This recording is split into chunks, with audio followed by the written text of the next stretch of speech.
আমিও আল্লাহর রহমতে ভালো আছি। 14 তারিখ রাত্রে আমি ঢাকায় যাই। জয়শেরি 15 তারিখ থেকে আমরা সবাই জসরোডের বারান্দায় ঘোরাঘুরি করি। যাক 12টার দিকে আমরা একটা রায় ঘোষণা শুনতে পেলাম, সেই জায়গা থেকে আমরা আবার অপেক্ষা করলাম। সে রায়টা ছিল কি, দীর্ঘ 12 বছর যে সাজা দিয়েছিল সেই সাজাটা মকুব করে দিল। এই খবরটা যখন আমরা পাইলাম তখন আমরা বিশ্বাস করি যে না, বাংলাদেশে আবার ডেস্টিনি আবার আমাদের মধ্যে মাঝে চলে আসবে। কারণ একটা জিনিস, যখন একটা রেজাল্ট ভালো পাইছি তখন আস্তে আস্তে বাকিটা সবই পাবো। পরে 1 ঘন্টা পরে যখন আবার লেখালেখির পরে যে রায়টা আসলো, এমডি চেয়ারম্যান একবারে খালাস হয়ে আসছে, তখন আমরা সবাই আনন্দতে মনে করেন আত্মহারা। যাক, আমাদের প্রাণপ্রিয় নেতা আমাদের মাঝে ফিরে আসছে। আমরা আবার যে 2008 সাল, 9 সাল, 10 সাল যেই পরিমাণ ইনকাম করেছে, যেই ভাবু আমরা 10 জনের ইনকাম করাই দিতে পারেছি, সেম ভাবু আবার আমরা সারা বাংলাদেশে সেই ইনকামের বাংলাদেশের মানুষকে নিয়ে আসতে পারবো। আমরা বিশ্বাস করি যে সারা বাংলাদেশে বেকারত্ব দূর করার একমাত্র মাধ্যম হচ্ছে ডেস্টিনি। সারা বাংলাদেশে কোন জায়গায় কোন প্রতিষ্ঠান তৈরি করা লাগবে সেই জিনিসটা ডেস্টিনির এমডি রফিকুল আমিন স্যারের মাথায় আছে।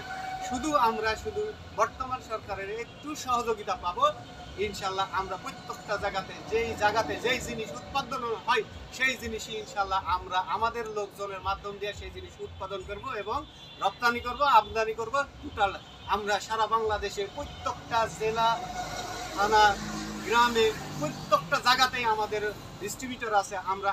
আমরা চেষ্টা করব আমাদের মাধ্যম দিয়েই সারা বাংলাদেশে যে 45 লক্ষ ডিস্ট্রিবিউটর আছে, এই 45 লক্ষ ডিস্ট্রিবিউটর যদি একটা দেশের পরিবর্তন করতে চাই তাহলে সম্ভব আমাদের দ্বারা। আমি আশা করি যে দীর্ঘ 3 দিন আমরা যে এমডি স্যারে মনে করেন যে দুইটার সময় যখন রায়টা আমরা ফুল রায় পাইলাম, কাগজপাতি নিয়ে বাইর করতে করতে মনে করেন যে প্রায় 4টা-5টা বাজে গেল।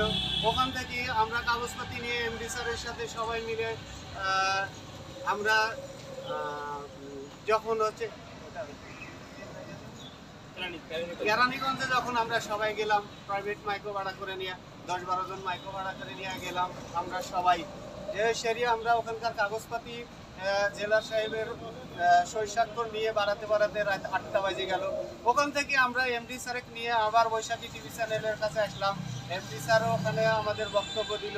সেই জায়গা থেকে আমরা কিছু সংখ্যক লোক আবার 3টা গাড়ি প্রাইভেট নিয়ে সেরি আমরা আবার কাশিমপুর কারাগারে গেলাম চেয়ারম্যান স্যারকে বার করতে। চেয়ারম্যান স্যারের কাগজপাতি বার করে উঠে ওখান থেকে আসতে আসতে আমাদের রাত 1টা বাজে গেল।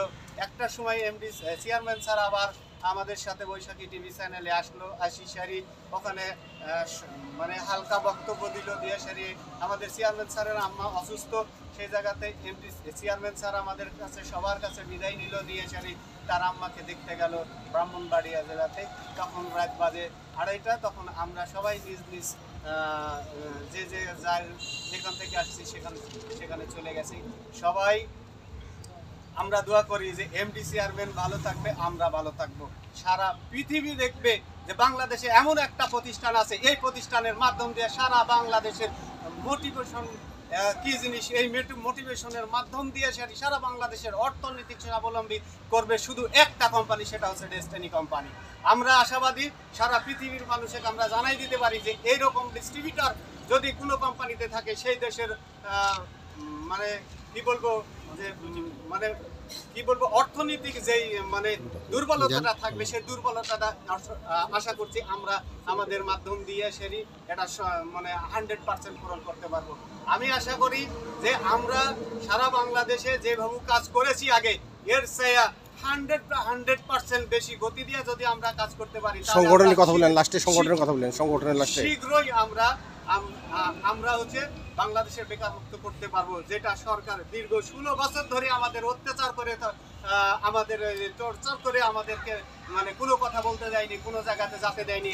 আমরা আশা করতেছি আমরা এই 16 বছর উনি যে রাজত্ব করে যেটা বাংলাদেশের ক্ষতি করেছে, সেটা আমরা 2-3 বছরের মধ্যে বাংলাদেশে সেইভাবে আমরা কাজ করে দেখাই দিব বাংলাদেশের কিভাবে উর্বর বাংলাদেশ উর্বর করতে আমরা ডেস্টিনি ফ্যামিলি সারা বাংলাদেশে করতে রাজি আছি। আমি আশা করি আপনারা সবাই আমাদের পাশে থাকবেন। আমরা বিশ্বাস করি এমডি চেয়ারম্যান স্যার আমাদের পাশে আছে, আমাদের আর কোনো টেনশন নাই। আশা করি সারা বাংলাদেশে একসাথে কাজ করব, অর্থনৈতিক স্বনির্ভরশীল হব আমরা। এই বলে আমার সংক্ষিপ্ত কথা শেষ করছি। সবাই আমার জন্য দোয়া করবেন, আমরা যেন সবাই আমাদের লক্ষ্য স্থানে পৌঁছতে পারি। আসসালামু আলাইকুম। শালা সংগঠনের কথা বলেন না। হ্যাঁ, সংগঠন আপনি কোন সংগঠনের লোক?